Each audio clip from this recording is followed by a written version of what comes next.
Lalan top show brought to you by Sensodyne K and American Pistachios। अभी लेके आए सेंसोडेंट के टूथ का करंट गॉन तो लाइफ का करंट ऑन।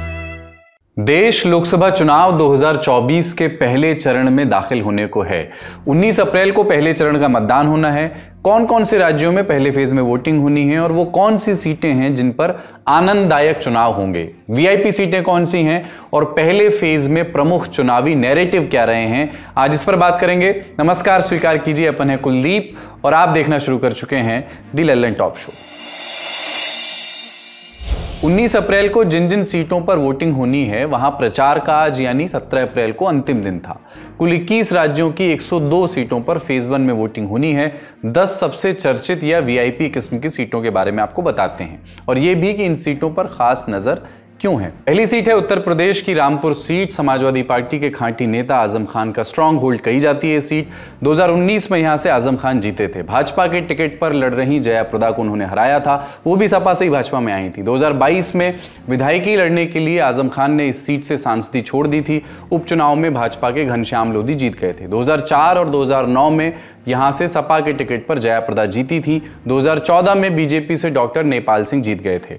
इस बार चूंकि आजम खान जेल में हैं और उनके समर्थक टिकट वितरण से भी नाराज बताए जाते हैं तो मुकाबला काफी रोचक हो गया है। बीजेपी से घनश्याम लोधी, सपा से दिल्ली की एक मस्जिद के इमाम मोहिबुल्लाह नदवी और बसपा से जीशान खान चुनाव लड़ रहे हैं। नदवी को टिकट मिलने से सपा के कुछ स्थानीय नेता नाराज हैं। उनकी मांग थी कि आजम की खाली की गई सीट पर अखिलेश यादव को आके चुनाव लड़ना चाहिए, लेकिन टिकट मिला नदवी को। नदवी ने टिकट मिलते ही जो बयान दिया उसने भी आग में घी का काम किया। उन्होंने कहा कि देश में डेमोक्रेसी है और यहाँ विरासत जैसा कुछ नहीं होता। रामपुर किसी की जागीर नहीं है, तमाम नेता आते हैं और चले जाते हैं। आजम खान से पहले भी कुछ लोग थे और उनके बाद भी होंगे। तो एक तरह से रामपुर आजम खान की राजनीतिक शक्ति के लिए एक परीक्षण स्थल बन गया है। उत्तर प्रदेश की ऐसी ही दूसरी सीट है मुजफ्फरनगर। मुजफ्फरनगर से भाजपा के संजीव बालियान 2 बार के सांसद हैं। 2019 में बालियान को आरएलडी के पुराने नेता चौधरी अजीत सिंह से कड़ी टक्कर मिली थी और हार जीत में सिर्फ 6000 वोट का ही अंतर था। अजीत सिंह अब नहीं रहे और हाल ही में आरएलडी का भाजपा से गठबंधन भी हो चुका है। ऐसे में बालियान के लिए अब फाइट है सपा के टिकट पर लड़ रहे हरेंद्र मलिक से। मुजफ्फरनगर में जाट और मुसलमान वोटर्स अच्छी खासी तादाद में हैं। संजीव बालियान को करीब 18 से 20% जाट आबादी के समर्थन की उम्मीद है और हरेंद्र मलिक को मुस्लिम और यादव समीकरण से आस है। लेकिन मुजफ्फरनगर में एक तीसरा एंगल भी है, वो है बसपा का। बसपा ने मुजफ्फरनगर में दारा सिंह प्रजापति को उम्मीदवार बनाया है जो ओबीसी वोट में सेंधमारी की कोशिश में हैं। ये वोट अगर बसपा को गए तो वे भाजपा के ही खाते से कटे हुए वोट कहलाएंगे। अगली सीट है मध्य प्रदेश की छिंदवाड़ा सीट। मध्य प्रदेश की छिंदवाड़ा सीट मध्य प्रदेश के पूर्व मुख्यमंत्री कमलनाथ की सीट रही है। छिंदवाड़ा 9 बार वो यहां से सांसद रहे हैं, पिछली 5 बार से तो लगातार सांसद हैं। 2019 में ये सीट छोड़ दी इन्होंने अपने बेटे नकुल नाथ के लिए। नकुल नाथ ने भी जीत के साथ विरासत संभाली और भाजपा के नथन शाह को हरा दिया। इस बार नकुल नाथ के सामने हैं भाजपा के विवेक साहू बंटी साहू ने हालिया मध्य प्रदेश विधानसभा चुनाव में कमलनाथ के सामने खम ठोका था।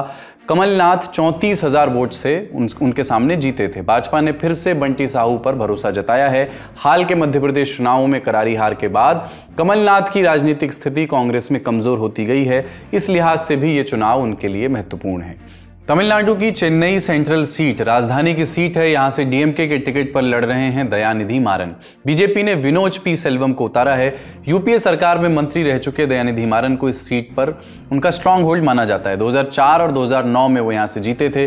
2014 में एआईएडीएमके के एसआर विजय कुमार ने दयानिधि मारन को हराया, लेकिन 2019 में दयानिधि मारन ने ये सीट फिर से हासिल कर ली। 2019 में नंबर 2 पर रहे थे पीएमके पार्टी के कैंडिडेट, लेकिन बीजेपी ने इस बार पीएमके को एनडीए गठबंधन में ही जोड़ लिया है।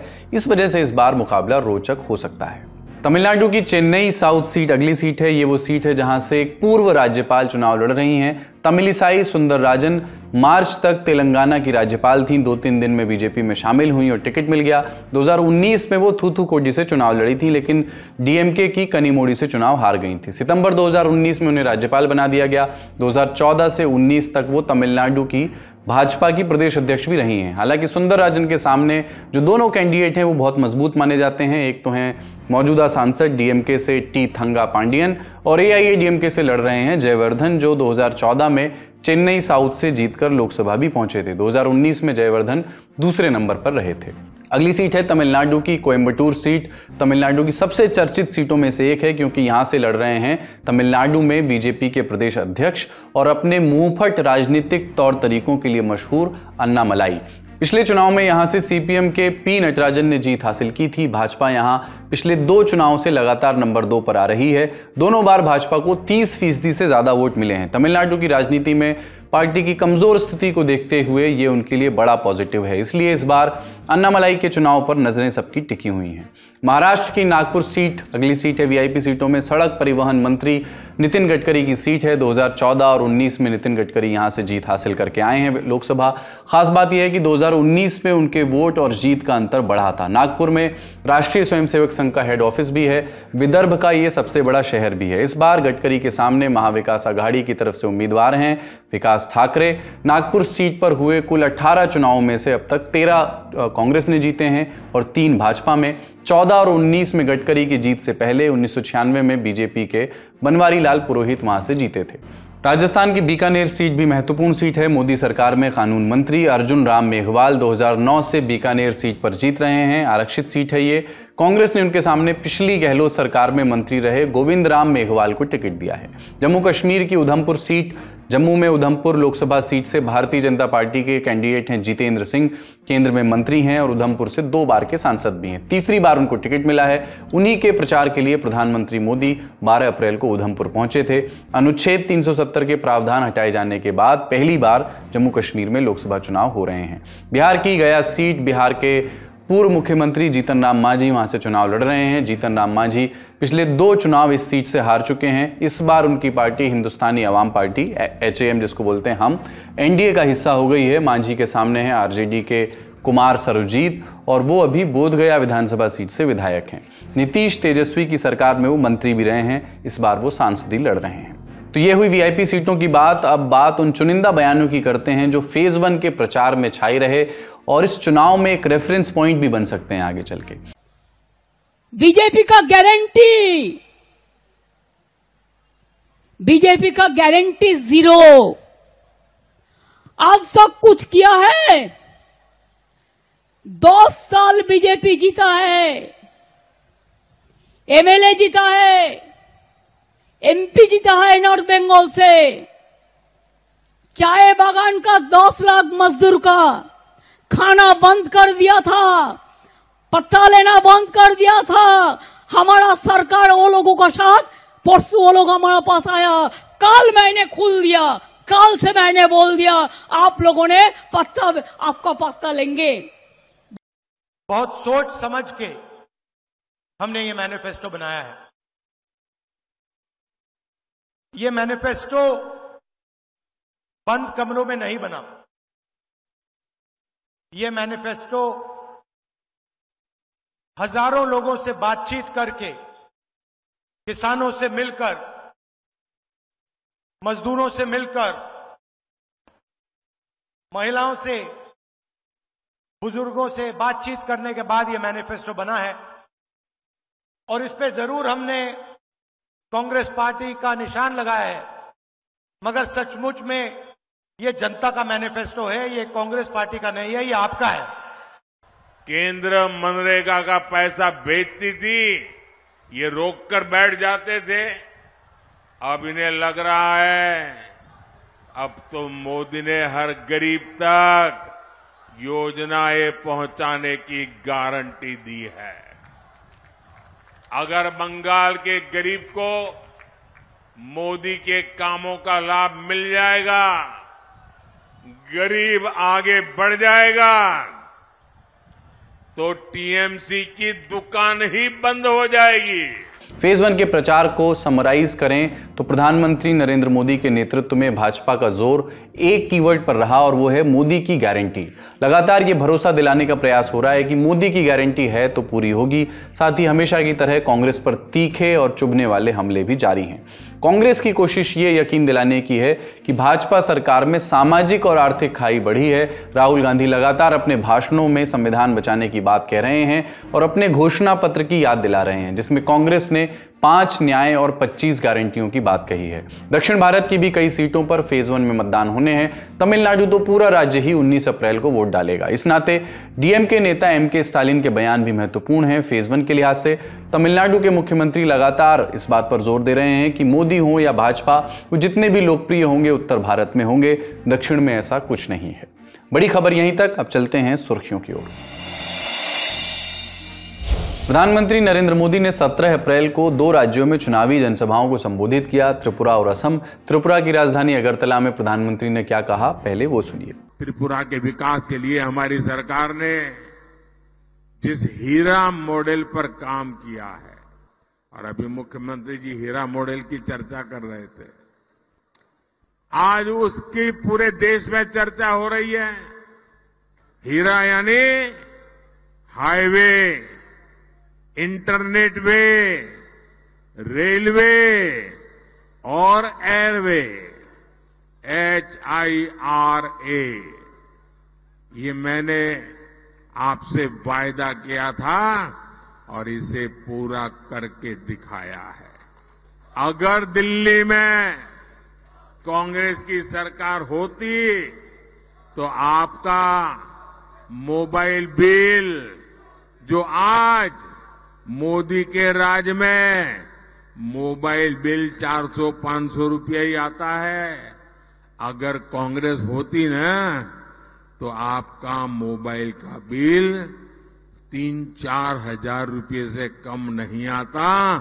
ये काम मोदी करता है। प्रधानमंत्री मोदी ने एक्स पर एक पोस्ट भी किया। उन्होंने लिखा कि नलबाड़ी की सभा के बाद मुझे अयोध्या में रामलला के सूर्य तिलक के अद्भुत और अप्रतिम क्षण को देखने का सौभाग्य मिला। ये सूर्य तिलक विकसित भारत के हर संकल्प को अपनी दिव्य ऊर्जा से इसी तरह प्रकाशित करेगा।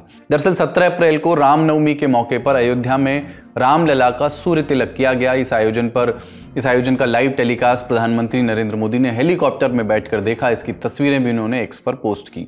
तो ये सूर्य तिलक क्या है और इसका विज्ञान क्या है, ये भी समझिए। इसकी तैयारी जनवरी में ही राम मंदिर प्राण प्रतिष्ठा के समय से ही कर ली गई थी। सबसे पहले सूर्य की रोशनी मंदिर के तीसरे तल पर लगे शीशे पर पड़ी। यहां से रोशनी रिफ्लेक्ट होकर के पीतल की एक नली में गई, एक पाइप में गई, और पीतल के पाइप में एक और मिरर से टकरा के वो 90 डिग्री पर फिर से रिफ्लेक्ट हुई। फिर पीतल की पाइप से जाते हुए किरण 3 अलग अलग लेंस से होकर के गुजरी। लंबे पाइप के गर्भगृह वाले सिरे पर लगे शीशे से ये किरण टकराई। गर्भगृह में लगे शीशे से टकराने के बाद किरण जो है वो सीधे राम प्रतिमा के मस्तक पर गई और इस तरह प्रतिमा का सूर्य तिलक किया गया। चूंकि मंदिर के गर्भगृह में सूर्य की सीधी रोशनी आने का कोई रास्ता नहीं है, इसलिए सूर्य तिलक के लिए इस खास किस्म के ऑप्टो मैकेनिकल सिस्टम का इस्तेमाल किया गया। ये मैकेनिज्म IIA यानी कि इंडियन इंस्टीट्यूट ऑफ एस्ट्रोफिजिक्स और central building of research institute Roorkee के सहयोग से तैयार किया गया है। अयोध्या के राम मंदिर में राम प्रतिमा का ऐसा सूर्य तिलक हर साल अब से रामनवमी पर किया जाएगा। अगली सुर्खी पश्चिम बंगाल से है। लोकसभा चुनाव के लिए ममता बनर्जी की पार्टी TMC ने अपना घोषणा पत्र जारी कर दिया है। तृणमूल कांग्रेस के मैनिफेस्टो में CAA, NRC और यूनिफॉर्म सिविल कोड जैसे मुद्दों पर वादे किए गए हैं। घोषणा पत्र को दीदी की शपथ के नाम से जारी किया गया है। एक तरफ मोदी की गारंटी, दूसरी तरफ कांग्रेस की न्याय गारंटी और अब दीदी की शपथ के रूप में TMC के वादे। इसमें खास बातें क्या कही गई हैं? पहला कि CAA को रद्द किया जाएगा, NRC की प्रक्रिया को रोक दिया जाएगा, UCC यानी यूनिफॉर्म सिविल कोड को लागू नहीं किया जाएगा, उच्च शिक्षा प्राप्त करने वाले छात्रों को 10 लाख रुपए तक का स्टूडेंट क्रेडिट कार्ड उपलब्ध कराया जाएगा, स्वामीनाथन आयोग की सिफारिशों के अनुसार भारत के किसानों को MSP के कानूनों की गारंटी दी जाएगी, BPL परिवारों को 1 साल 10 सिलेंडर मुफ्त में मिलेंगे। TMC ने अपना मैनिफेस्टो रामनवमी के दिन जारी किया है। TMC ने रामनवमी के मौके पर पश्चिम बंगाल के कई हिस्सों में शोभा यात्रा भी निकाली। दिन की बाकी खबरों के लिए चलते हैं न्यूज रूम। गुलाम नबी आज़ाद लोकसभा चुनाव नहीं लड़ेंगे। कुछ दिन पहले उनकी पार्टी डेमोक्रेटिक प्रोग्रेसिव आज़ाद पार्टी ने ऐलान किया था कि गुलाम नबी अनंतनाग से लोकसभा चुनाव लड़ेंगे, लेकिन अब गुलाम नबी आज़ाद ने अपना नाम इस सीट से वापस ले लिया है। अब इस सीट पर सीधा मुकाबला हो गया है नेशनल कॉन्फ्रेंस और PDP के बीच में। बीजेपी ने अभी तक यहाँ पर अपने पत्ते नहीं खोले हैं। गृह मंत्री अमित शाह बीते दिनों जम्मू में थे। यहाँ पर उन्होंने कहा कि भारतीय जनता पार्टी को कश्मीर में कोई जल्दबाजी नहीं है। गुलाम नबी आज़ाद के नाम वापस लेने और बीजेपी की ओर से अभी तक उम्मीदवार न उतारने पर जम्मू कश्मीर के पूर्व मुख्यमंत्री और बारामूला से नेशनल कॉन्फ्रेंस के उम्मीदवार उमर अब्दुल्ला ने कहा कि बीजेपी को जम्मू कश्मीर में अपनी हार का एहसास है, इसलिए वो यहाँ से नहीं लड़ रही है, अपने पत्ते खोल नहीं रही है। उमर अब्दुल्ला ने कुछ दिन पहले बीजेपी पर हमला बोलते हुए देश के सांप्रदायिक सौहार्द को खत्म करने का भी बीजेपी पर आरोप लगाया था। चुनाव आयोग ने पश्चिम बंगाल के राज्यपाल सीवी आनंद बोस को पहले चरण के मतदान के दिन कूच बिहार की अपनी प्रस्तावित यात्रा रद्द करने की सलाह दी है। आयोग ने कहा कि मतदान वाले दिन गवर्नर का कूच बिहार जाना आदर्श आचार संहिता का उल्लंघन होगा। बंगाल के गवर्नर सीवी आनंद बोस 18 और 19 अप्रैल को कूच बिहार जाने वाले थे, जिस पर रोक लगाते हुए चुनाव आयोग ने कहा कि कैंपेन बंद होने के बाद भी राज्यपाल का दौरा जो होगा वो चुनाव प्रक्रिया पर असर डाल सकता है। बता दें कि 19 अप्रैल को कूच बिहार में मतदान होना है। यहाँ पर फेज़ 1 में ही इस सीट पर वोट पड़ने हैं। राजभवन के सूत्रों के मुताबिक गवर्नर सीवी आनंद बोस ने पिछले चुनावों में हुई हिंसा के रिकॉर्ड पर विचार करने के बाद कूच बिहार का दौरा करने का ये फैसला लिया था। चुनाव आयोग ने कहा कि आदर्श आचार संहिता के तहत मतदान वाले दिन राज्यपाल के लिए कोई भी स्थानीय कार्यक्रम आयोजित नहीं किया जा सकता है। लोकसभा चुनाव के पहले चरण के मतदान से 2 दिन पहले भारतीय जनता पार्टी ने 17 अप्रैल को पूर्वोत्तर राज्य मणिपुर के बीजेपी नेता ई द्विजामणि सिंह को पार्टी से निष्कासित कर दिया है। 6 साल के लिए उन्हें पार्टी से निकाल दिया गया है। बीजेपी की मणिपुर इकाई ने एक बयान जारी किया, कहा कि द्विजामणि सिंह को पार्टी के नियमों के उल्लंघन के लिए निष्कासित किया गया है। कांग्रेस के पूर्व विधायक द्विजामणि सिंह ने टिकट न मिलने के कारण साल 2022 में भारतीय जनता पार्टी ज्वाइन की थी। अब भारतीय जनता पार्टी से निकाले जाने के बाद तुरंत बाद ही उन्होंने वापस कांग्रेस ज्वाइन कर ली है। कांग्रेस के राष्ट्रीय महासचिव सचिन पायलट ने कहा है कि राम मंदिर का निर्माण सुप्रीम कोर्ट के आदेश से हुआ है। सुप्रीम कोर्ट ने सभी पक्षों की दलील सुनने के बाद राम मंदिर बनाने का फैसला दिया था। इसका राजनीतिक तौर पर इस्तेमाल नहीं होना चाहिए। सचिन पायलट धौलपुर में सदर थाने के पास कांग्रेस प्रत्याशी भजन लाल जाटव के समर्थन में आयोजित एक जनसभा को संबोधित कर रहे थे और इसी दौरान उन्होंने अपनी ये बात रखी। और अब लोकसभा चुनाव से जुड़ी दिन भर की बड़ी अपडेट्स। अब आज का चुनावी किस्सा, एक ऐसा चुनाव जिसमें एक पार्टी प्रचंड बहुमत से सत्ता में आए और विपक्ष का हाल ऐसा कि टॉप नेता भी चुनाव हार जाएं। ये 2014 की नहीं 1984 की बात हो रही है, जब इधर वाले उधर हुआ करते थे।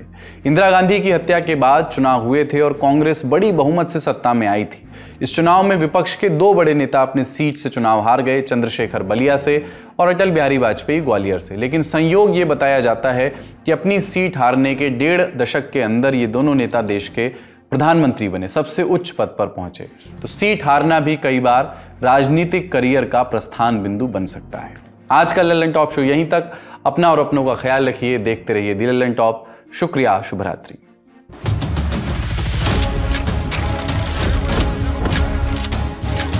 कंधों पर मेहनत का बस्ता, आंखों पर कौतूहल का लेंस, आपकी कहानियों के पहले गवाह और पर्दे के पीछे के नायक, गांव देश के मिजाज सुनने को तैयार हैं। क्या आप तैयार हैं? लल्लन टॉप चुनाव यात्रा 2024।